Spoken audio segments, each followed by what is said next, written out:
It's great to be here today. So the topic of our panel this morning is, what does it take to have it all? Having it all is something that's very often talked about in these gender parity discussions.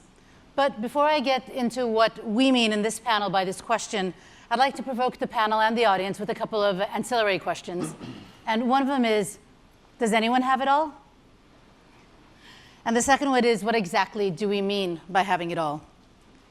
Before I start, I'd like to introduce my wonderful panel. I have Omar Abash, Chief Executive of Communications, Media and Technology at Accenture.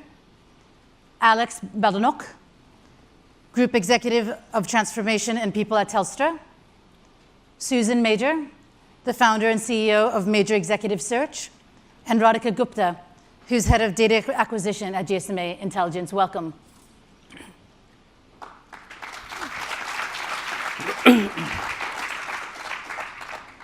Let me just start by telling you a couple of sentences about me. So currently, I'm Chief Strategy Officer at the GSMA, and I've been with them for 1.5 years.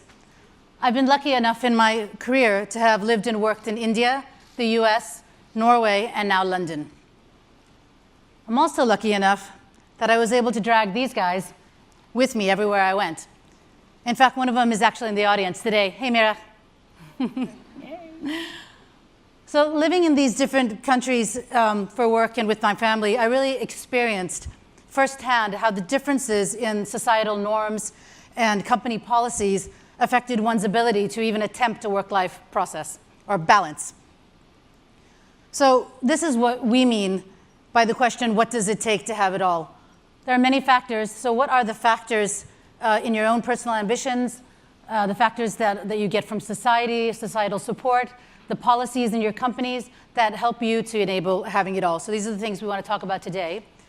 And since we're fortunate enough to have a panel from all over the world, I'm hoping that we'll also use the opportunity to understand some of their regional differences and their definitions of having it all, and in this journey and in this pursuit. So with that, we'll get started. Welcome, guys. So before we start, why don't we just quickly go across the panel, and you guys can say who you are again and share whatever you want to, whether personal or professional experience, and then maybe also comment on that triangle that I showed up there, if you have any reflections. Hi. Sue? Yes, my name is Sue Major. I'm from San Diego, California. Tough place to live. But also been most of my career in telecom, always in the US. But I was lucky enough to have several different careers, as many of you in the audience will or already have as well. Telecom's changed a lot. I've gone from getting an MBA in Boston to moving to Chicago to moving to California, having children, and doing some big right turns in my career. I'm interested in sharing with you just how the balance, how hard it was, but how it's still a constant, even at the end of a career. There's lots of decisions to be made, and there's lots of trade-offs. So don't think it's going to go away, but certainly I feel like I've been so lucky to work for many global companies and to have a great family. Thank you. Thanks, Sue. Radhika? Hi, everyone. I'm Radhika. I think coming to the topic of discussion today, having it all, as Lakshmi clearly showed the triangle, I think these are the three main enablers as well as barriers at the same time. And you never can have all the three at the same time. Coming to my personal experience, I think it's never easy. For some, it's relatively easy. For some, it's a little more difficult, but it's never smooth for anyone. For me, I had my own challenges on the way. I'm a single mom, raising my kids all on my own since he was 6 months old, obviously with the support of my parents, but yeah, I had my challenges on my own way. So it's never easy. You cannot have all the three at the same time. Yeah. Thanks, Radhika. Omar? Hi, good morning, everyone. I'm Omar Abash. I'm Accenture CEO for our comms, media, and technology business. Before that, I was our Chief Strategy Officer, and so I've had this incredible privilege of working with technology and business across many sectors. I was raised by a single mother, and pretty much everything that you like or dislike about me, if you get to know me, will come down to a lot of her influences and how we were raised. I've got 2 young boys, 10 and 14 years old, and the way my life played out is my ex-wife is an amazing business leader herself, and since the financial crisis, much of that business leading has been abroad, so I found myself being the primary caregiver for these 2 young guys, and so I had some exposure to the challenges that you're teeing up here, and honestly, nothing that I've done would have been possible without an amazing amount of support around me of the grannies and the family and various people piling in to make things work. Otherwise, it would have been even more challenging. So, Fantastic. Thank you, Omar. Alex? Hi, I'm Alex Badenoch, and I head up transformation and people for Telstra, and I'm based in Melbourne, in Australia. I'm the mother of 2 sons, and I think it's a fabulous responsibility to be able to shape the minds of children, and particularly boys, as the world is changing around them, and I see how differently their perspectives are being shaped than ours were, or certainly mine were, in the way I was brought up around gender and what roles we play. They live in a household where I am the one who works the largest number of hours, is the most absent, and they have a fabulous father who picks up the slack and really makes the world work. And I think what I love about that is they see a partnership, and whether it's grandmothers, all of us rely so heavily on support networks to be successful, and I think that is one of the critical things when we think about what does having it all look like. And I have a slight problem with that statement because you can't have it all. I would say you have different things at different times in your life, and you have to cherish those and make choices and make trade-offs, but it all starts with how you're raised and the influences that you have and the networks around you and how they support you. Perfect. Thank you, Alex. I completely agree. The having it all statement is a very provocative statement, because what do we mean, and who has it all anyway?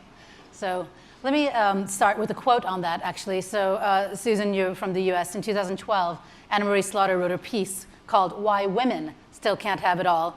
And in this piece, she talked about her strong belief that men and women in America have difficulty having it all because of the way the American economy and society is currently structured. Could you talk to us a little bit about that? I would agree. I think it's very difficult. Starting out with in industry as product development, I was usually always the minority in the room. I think many of you probably still are. I haven't seen that change a lot. My career change was going into executive search. So now I'm really trying to give back and get the right people in the right seats. But I'm certainly focusing on diverse slates of candidates. And I haven't seen, to be honest, although I guess last year my percentage of diversity placements at the executive level has gone up. It's not gone up a whole lot, and that's over 25 years. I think because of a lot of different factors, but many of them remain the same. Many of them remain that the triangle still exists, and no one's found the right, whether you're an employer or an employee, no one's found the right mix to make it all work, and it continues to be a challenge. Alex, if I move over to you, I mean, I've read a lot of really encouraging statistics from Australia, where you come from, and also coming from Norway myself. You saw on the slide up there that we've introduced quota systems, so there's a lot of things being done at a societal level to try to help create that balance. Tell us a little bit about what's happening in Australia. Sure. So we don't have quotas as there are in Norway, but we do have a huge focus on corporate responsibility and reporting. So there's a transparency about what corporations are doing in terms of female representation, huge focus on pay equality, and companies that don't perform well, I said to you earlier, get named and shamed, and sometimes that's as good as a quota in many ways. So we have very clear targets for increased gender representation, and at Telstra we have had a huge focus on things like pay equality for a very, very long time. Having said that, things are still potentially not changing as fast as you'd like. We still have a huge imbalance in the fields that women enter. So while there are more female tertiary graduates in Australia than men, their workforce participation drops off much faster. They still tend to be largely represented in what we would term caring professions, and they still represent a tiny, tiny proportion of the talent pipeline, particularly in the IT and technology sector, where you're looking at really only about 12%. Yeah. So it's big challenges. Still a big challenge in terms of getting that. So even in a country where there's a lot of proactive politics around this, if I continue with the regional differences, if I go to Radhika, I know I have a statistic in 2012, 42% of graduates in STEM subjects in India were women. Yet, which is much higher than in the US, I think it's 35%, so this is a pretty good number. Yet women continue to be underrepresented in roles in India, and in fact, nearly half of Indian women leave the workforce between junior and middle management levels. Why is that? I think coming back to the triangle, I would try and link it to the two aspects there, personal and societal. I think societal is a very wide arena in terms of it incorporates your friends, family, relatives around you, your neighborhood. It incorporates your government also. So I think on the government side, government is already taking a lot of measures in India to promote, women more and more in corporate sector, to ensure they are well educated, to ensure they are well represented. So I would actually blame it on either the personal conditions or the societal conditions which relate to friends, family, or colleagues around you. I think when it comes to growing from junior to middle level management, you are somewhere in your, let's say, 25 to 35 years of age. And India is a very patriarchal society, right? The average age a woman gets married in India is 19.2 years. I mean, you don't even start thinking about it then. And that is the average age a woman gets married in India. And because we are a very patriarchal society, the expectation from a woman is, you're married, you should start planning kids within next 2-3 years. Once you have kids, for their good upbringing, when someone has to take a backseat in their career, there is a presumption and expectation it should be women, even if she is doing better in her career than the male counterpart, right?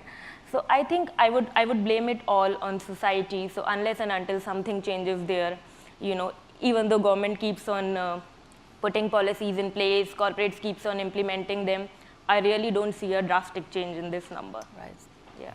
And Omar, with that, I'd like to bring it to you because you work in a multinational company. You guys have offices in India and Australia and the US and everywhere. Can you share with us a little bit how businesses, and how Accenture probably in particular, try to help so that their employees can potentially try to balance or have it all? Sure. So Accenture is 470,000 people, as you said, spread out across the world. In my comms, media, and technology family, we're 96,000 people across all these countries. And indeed, there are drastic differences between different places. But for us, as a corporation, we have a singular set of core values that we adhere to extremely rigorously. So for us, getting to equal is not a nice slogan. It's a business imperative. It's a business need. It's right. Why? Because Accenture's whole business strategy is based on bringing innovation to companies. You can't bring innovation if you have uniform thinking. You need diverse thinking, and you can't be diverse unless the people are diverse. And so we're obsessed with creating an inclusive environment for the genders, the races, the religions, the age ranges, the ethnicity. I mean, all the different definitions of diversity is something we care about. And this was championed by my lovely late boss who passed away a month ago, who felt very strongly about this personally, and you'll look at him on the web with regards to how he speaks about his relationship with his daughter. So for us, it's a business imperative. So we talk about it a lot. We've done tons of research to understand actually what are the causes. We measure it to death. We try very hard to do the right thing on things like if we find a problem with a pay gap, then we just deal with it immediately. We've put public targets out there regarding being 50-50 in our workforce by 2025. Catherine mentioned that earlier. We obviously have the same issue as many other corporations in that as you get more senior, the ratios change, not in the right direction, but we're super fixated on that. So I think today we're 22% women managing directors. We have a target to be at 25% women managing directors by 2020. Right. And in my own CMT family, I'm very proud that the leadership team there, we have 5 very specific gender gap KPIs around performance management, promotions, attrition, and so on. And we've tied our bonuses directly to those each year. But it's not just about talking about it, researching it, and measuring it. It's actually about executing. So we have a man and a woman in each of our operating units who are accountable for tracking and intervening on how we make changes. So when we look at, say, the recruitment statistics have tipped, in the wrong direction, we move on it. So move on it, yeah. we're by no means done, but we're really serious about it, and we try and execute. Let me bring it down to a personal level for you. You've worked for Accenture a long time. You mentioned that your wife's a rock star, goes around all the place. You got to take care of the 2 boys. So what are some of the things that you've been able to leverage of Accenture's policies and that has helped you to be able that has enabled you to have it all in that way? Well, I mean, actually, as I think the panelists have said, I'm very worried about the word all. Because I think all is in the eye of the beholder. Oh, sure. And each person will make their own choice about what that means for them. And also, just to clarify, my ex-wife. So actually, I've been doing the juggling act right. more remotely. So actually, Accenture is just very flexible, or we try to be. I don't think we always get it right, but I'm super fortunate because I'm reasonably senior, and so I have maybe more degrees of freedom around my diary. And also in terms of the support that I can, the resources I can get around me to help me with, nannies and so on. I think the thing that people like me have to think about is most people can't have that. So actually, how do you set up a work environment to enable them to manage the balance that they seek? And like I said, I think that's a tough journey. I mean, in the US, we do all sorts of things around, when women are in the short period, post-pregnancy period, how to help women be with their babies. We've done a lot of work around location, but also moving breast milk around the place. In the UK, we have, I think, very good women on maternity policies. But it's not always consistent, across the globe.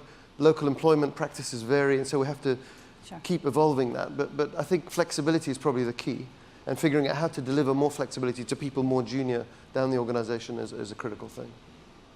Thank you so much. Does any of the other panelists would like to comment on, especially flexible working hours? Because I've myself experienced the pros and cons of that. Sometimes when you're too flexible, you feel like you're getting marginalized. Sometimes you feel like you're getting all the benefits. Again, as you mentioned, it greatly depends on your seniority in the company. Comments? Well, I couldn't agree more about flexibility. I just think it is at the heart of actually changing equality in workplace. And I actually think it's an issue for both men and women, because we often talk about it as something that women need, and the example we've just listened to is actually it's something that everyone needs. And in 2014 we put in a policy in Telstra which is called All Roles Flex, and it was absolutely leading, certainly in Australia, embedding true flexibility in our organisation for all roles. And a lot of people ask us, can we see the policy document? And I said, the policy document is very short. It is, if not, why not? So true flexibility shouldn't start with justifying why you can work flexibly. The onus is on the manager to say why you could not, which is actually a very hard thing to articulate. And because we are a technology company, and that's an advantage because our staff have access to technology to enable them to do that, whether it's dialing in remotely. We are just so used to no one being in the same room, you don't think about it. But we have a lot of practice of everyone doing it too, so you don't get marginalised. Right, because it's more normalised. It's normalised, and I think that's the trick. It shouldn't be something that's special for a particular category. It should be a way of working, and I think this is where different generations are shifting the world to. The expectation of our younger workforce is of having much greater flexibility about being able to have other things in their lives other than working 24/7, which I wish I had that perspective earlier, but it is becoming an expectation. So if you want to attract talent, then you actually need to deliver a flexible workplace. Any comments from the other panelists? I just want to say that it really is a combination of world-class companies like we've just heard, Turkcell too, that have goals and commitments to do something, to do the right thing.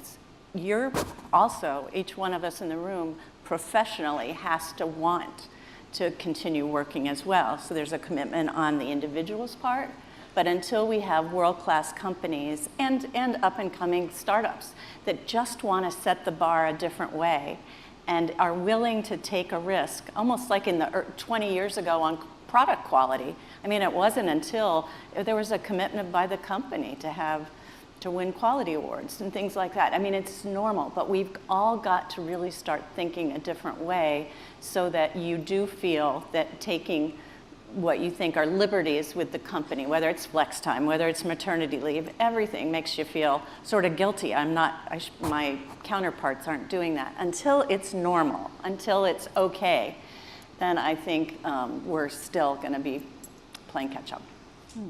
Yeah, thank you. So great, we all agree flexibility is a really good thing. One question for anyone in the panel that wants to answer, and that is, one of the barriers, and probably in the societal norm barrier, is what people call the housework gap. So let's say you have the luxury of having a flexible company and you can do different things, but very often it is the women who end up using that flexibility to either pursue childcare or housework. I think there was a statistic that said British women still do 60% more unpaid work than men. In Australia, women spend 6.4 hours more a week with household work compared to men. In India, affordable childcare is also an issue, and there's over 70% of people surveyed believe that when a mother works for pay, the children suffer. So what are some of the things that we can do to kind of cross over this barrier? I think on your last statement, whenever a mother works for pay, child suffers. Actually, I would quickly like to share my own experience. I mean, this is how society influences your mindset. So when my kid was just 9 months old, he had this real bad stomach bug, and he was hospitalized for a good long 9 days, and it took him a while before he recovered from it. So that was the time when probably guilt hits you really hard. I was in the hospital with him for 9 days, and I would not even step out of the hospital room, or I would have some sunshine because I felt so guilty at my part that probably I'm not doing the right thing, and that's why he's suffering. And when he was okay, and when I resumed my office, then guilt did hit me hard again, because then I thought, oh, I was not looking at my office stuff for last 10 days. So, I mean, you can never feel like you're doing right there and here. And coming to the household work gap, I think it comes back to the patriarchal society again. To put it into numbers, the 90% of unpaid work is still done by women. I mean, again, it comes back to the expectation of, fine, you are going to office, you are going to job, but you still need to manage X, Y, Z things at home, whereas it would not be expected out of men. So that's something really concerning to me. But I believe that should not be the case, because my organization was really, really supportive. And coming back to the point of flexible working hours, that definitely helped me in, taking up these challenges. So yeah, that's my take on it in any case. Anyone else want to comment on that? Well, you go first, you guys go. Oh, look, I mean, I think the numbers tell us what's still going on, and it hasn't changed. But I also think we need to take some responsibility in our own choices, and you touched on it before, and it's really hard because you do get judged. I sort of have recollections of various experiences. So, going to a school event, and another woman walked up to me with her child and said to me, "Oh, my daughter wanted to see you because she thought Thomas didn't have a mum." Well, that's a really strange thing. But it was a commentary on my absence and the judgment made on me because I wasn't the one doing school drop-offs and pick-up. I wasn't doing all of the things that a lot of women do. So I don't have it all. I fail miserably. and don't do those things. But I actually thought, what a horrible thing actually to do. And that was actually a woman placing judgment on another woman. So I think we have to think about, each of us individually, how much do we keep judging people for the stereotypes, the things that we do or don't do, rather than just accepting we're all different. We all play our roles in different ways. And on the flip side, I'm also fascinated by the judgment on men, because in Australia only about 2 to 3% of men are stay-at-home dads. And my husband has always let go of work when I needed him to ramp up, and he was the one at school, and equally he got judged because there was an assumption that somehow he's substandard, Right. because the expectation was men should work. Certainly in Australia it's very sort of gender polarised about who you're supposed to be and how you're supposed to behave. So we need to change it both ways, and part of that's what roles do we do, how much of the caring and the home life. I think in this dialogue we often talk about there's not enough role models for women in managerial positions, but exactly what you said, there actually aren't enough role models for little boys, seeing men taking a larger role at home. I mean, and frankly, I believe truly that there are a lot of men that would like to do that, that they actually feel pressured by society to not do that. Any comments to that? Yeah, I mean, I don't have anything huge to add on this, but as you're hinting, there are tons of unconscious biases in how we operate at work and at home. And when I know working couples, the woman goes home, does more of the work. It's like normal. But then again, on the flip side, I know some stay-at-home dads today. When I was young, that was super rare. Right. So there are some shifts. So we just have to expose the unconscious biases, but I think they're extraordinarily pervasive. Right. And so there's some research from Harvard recently that showed that when minorities and women hire in their image in companies, they get judged as being weak at work. When men hire in their image, that doesn't happen. When there's a book coming from the journalist at The Guardian about the inherent unfairness and how society designs everything not for women. Okay. So if you make cars, the crash test dummies are shaped and weigh like men. Right. Yeah. So it's actually more dangerous. So these unconscious biases are there and they're pervasive. Yeah. So we have to just get them out and talk about them and help people understand. And then, as Alex said, more of us role modeling the right behaviors in business and hopefully in the home lives, can start to help. This is a great segue for the next topic, which is a distribution channel that actually crosses all regions, which is media. We could talk about that just for a minute. A couple of months ago, I was watching the movie Hangover with my teenage daughters, which is a hysterically funny movie, right, a few years ago. But watching it with my daughters, it was clear to me that the representation of women in this movie is pretty damaging, right? So, I mean, with mobile video forecasted to grow tenfold in the next years, I guess it would be nice to hear. And again, this is a distribution that then probably affects the way people perceive men and women's roles across the world. It's pretty regionally agnostic. What do you guys think about that? Is media a friend or foe? How will digital help or save us? I think it's not only media, it's just the reality. I was at an event last night and a man, said something about the babes in Barcelona in the booths. And there weren't as many this year. And I was just looking and thinking, do you laugh? Do you get indignant? Or, I mean, that's so typical. But I wanted to go back to I just have to share that the first time I came home and I saw my daughter call my nanny mom in front of me, and I'm crying and I'm thinking, oh my gosh, this is terrible. My kids aren't gonna end up doing anything, and I felt guilty no matter what I did, going to work or staying home with them. Why am I not at work? And you all will, I'm sure, are feeling that way or will continue to. But as a recruiter now, I wanted to mention some of the comments that were just made. We're finding that if at your company, if you as the female are the only one interviewing a candidate for a middle to upper management position, I'm always saying to my clients, please have at least 2 women.